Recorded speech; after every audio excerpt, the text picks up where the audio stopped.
not cut out for that. So, there must be something wrong with me. No, there's, just like some of us are born to be baseball players or writers or, singers. I always wish I cannot sing at all. And that I wish I could sing, but I can't. I wasn't born to be able to do that. If you're not born to be an entrepreneur, it's okay. So when you get into the ocean, you get wet, correct? When you get into the entrepreneurial world, you're gonna get into risk. Is the nature of the beast, correct? So uncertainty, the unknown, and you are challenging that. Is that correct? Yes, it's almost like taming it, if you can. You can't completely tame it. I sometimes think about, I'm not a surfer. It looks really cool, but I would never do that. I don't have the guts to be a surfer. But it's like taming the wave, right? So some people look at the wave and go, I can stand in the ocean and take that wave on and, body surf, but I can't get up on a surfboard. But people who get up on that surfboard and you see them surf, they're kind of channeling the energy of the wave and putting it to work for them. And so I feel like it's kind of like that. It's being able to take the energy of your idea and entrepreneurship and marrying it together. And there's so many factors, Fernando, that are gonna predict whether you're successful or not. Again, you could have a great idea and launch in the middle of a recession, right? So, and then what? You did all your homework in 2007 and everything said go, and then 2008 comes along and nobody has any money.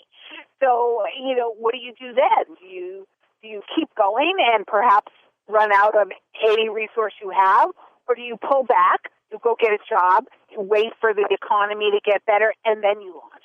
It's a series of decisions that you will make constantly and remake over the course of your business ownership. And it's just being able to keep going and to see the path ahead that enables you to succeed.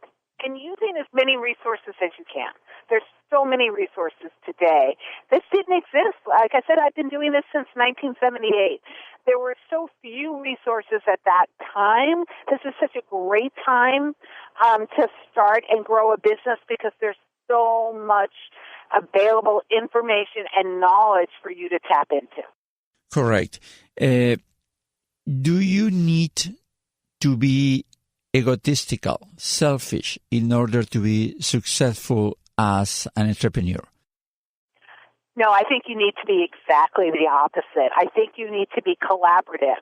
If you are selfish, if you think my way is the only way, if you have an ego that says this is the way to do it.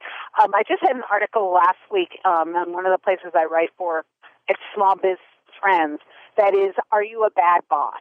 If you're a bad boss, you are never going to truly succeed because no one's going to want to work for you. No one is going to want to help you. And nobody can succeed on their own.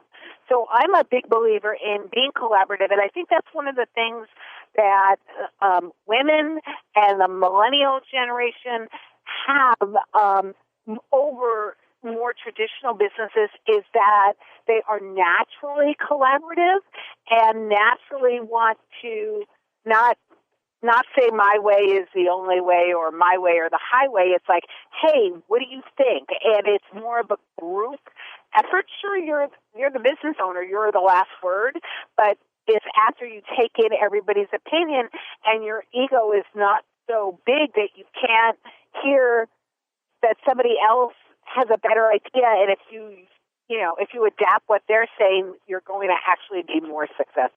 You mentioned that you just wrote an article. Rieva, you are an author, but not a regular author. You are so prolific. You are all over. And I wonder, how do you do it? I mean, how are you able to be so creative and write so much about so many issues? It's amazing. Tell me your secret. Well, my secret is it's not all me. I have two partners. So three of us started this business. So we've known each other. Both my partners worked for me at Entrepreneur. So I worked with them for nearly 20 years before we started our business. So I've known them, for over 30 years. We're almost like sisters. We really know each other really, really well. So that's part of it. Part of it is just knowing this market so well. And the other part is being, I'm a curious person. I'm a really curious person. I'm a double Gemini. My sun and my moon is in Gemini. I don't know if that means anything to most people, but Geminis are just naturally curious. And so I'm always wanting to know more. And when I find something out, because again, I'm just a sharer, I need to share it with other people. And so I'm constantly learning new things about business and then turning around and trying to share it, and you never know. Like a few months ago, I was doing a project for Alibaba, and in the course of doing some research for this project, I found out that all of the voice assistants, things like Siri and Cortana on your Microsoft computer, or Amazon Echo or Google Home, that consumers were ahead of business owners here, and they were using their digital assistants to find products, find businesses, order products, and do that kind of thing. And I looked around, and there wasn't a lot of information about this out there. So I decided, well, I've got to tell people. So I gave a talk about it at a SOAR event. I've written about it. I'm going to do a webinar about it in July for Verizon. And so that's what it is. It's just in the course of reading and finding, you discover stuff that it's like, wait, I have to share. And that's just that's how it works. It's just a cycle. Correct. But you also have the talent to turn that curiosity into a writing trait. So you can write. Many people can be very curious but not able to write. Like, I like the song, but I cannot sing it. So you have that talent also. That's a plus, correct? Yes. I think that's, like I said, everybody has a talent. And I truly believe everybody really has something that they could excel at. But you have to find it. You have to discover it. And when I was this is a funny story. When I was 12 years old, my mother was pregnant. And there were 3 kids, and there was a big age gap. I was 12, and I'm 12 and a half years older than my youngest sister. And so they sent me to summer camp for the summer because I think they just wanted one less kid for my pregnant mother to deal with. And so they sent me to summer camp for the summer, and you have to have an activity in summer camp. And I wanted to be in this play. But so I went to audition, or I was reading the script, and I realized while I was reading it that I had no talent for this whatsoever. There was just no way I could say a line or sing anything. And there was a counselor there who somehow, I don't know how, she said, I think you would be great doing the camp newsletter. And all of a sudden, I found that I was good at this.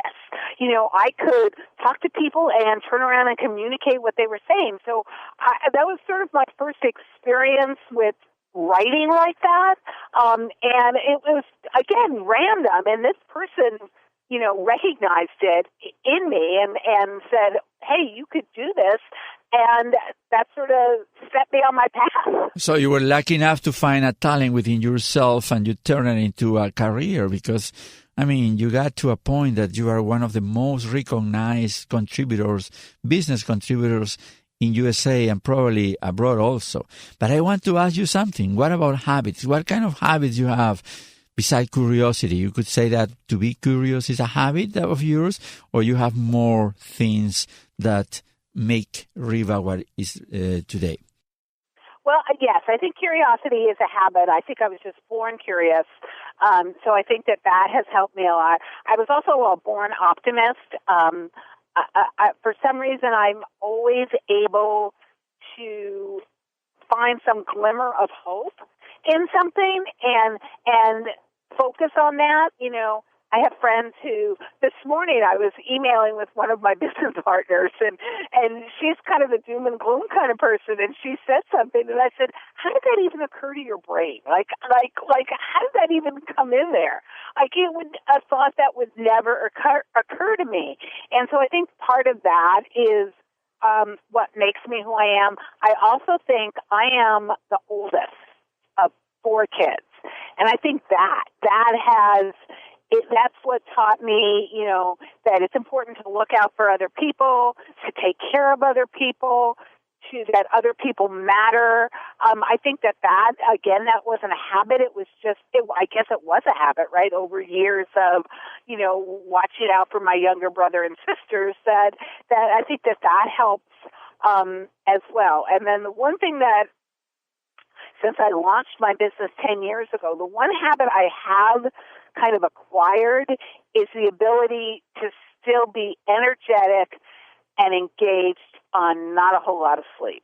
If I'm lucky, I get 5 hours of sleep a night, and I didn't grow up like that. That wasn't. It's a habit that I've acquired in the last 10 years, and I drink a lot of Diet Coke to make it happen, but it works.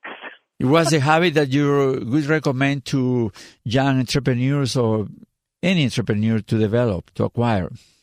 Well, I wouldn't say you need to acquire not sleeping, because Martha Stewart always said that she never slept a lot, and that's not why I did it. I just did it because it's about making time. I would rather read something than go to sleep, and just over the course of doing it, I was able to realize that maybe I didn't need that much sleep. But I'm not out running marathons, I'm not a crazy exerciser. I think if I did that, maybe, which would probably be healthier for me, right?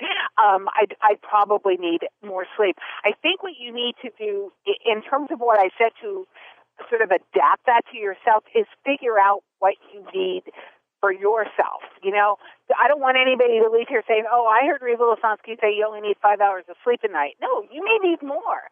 One of my business, both of them need more than that. So it's finding what works for you, and then being able to live your life by your own principles of what that is. And there's sometimes where, I'm really tired, and then I'm smart enough to say, go to bed. And I go to bed. Interesting. Somebody said that the need of sleeping is overrated. So some people can sleep only 5 hours, 4 hours, yeah. And others, need 9 or 10. But that's very interesting. I want to ask you some kind of rapid fire questions. So who is the person or figure beyond your family or relative that you admire the most in the world? Is alive or not alive? Yeah, my role models I would say, are constantly changing. So if you ask today, which is when you asked me, I would say that I have 3. One I've already mentioned is Jeff Bezos, because I really admire that he was able to withstand people laughing at him and telling him your business is a failure, and him going, yeah, okay, and just keep doing it. The other 2 have nothing to do with business at all. They're Hillary Clinton and Michelle Obama. I just admire them for who they are, for living their principles, for believing what they believed in, despite the fact that, a lot of people, said bad things, say bad things, whatever. They believed in what they believed in, and still live that today. And so right now I really admire both of those women immensely. Interesting, because you live in Orange County, which is one of the Republican conclaves, center of the world. But anyway, that's very interesting. Now, if you would have the chance to ask one of these 3 figures, to ask them advice, what would you ask?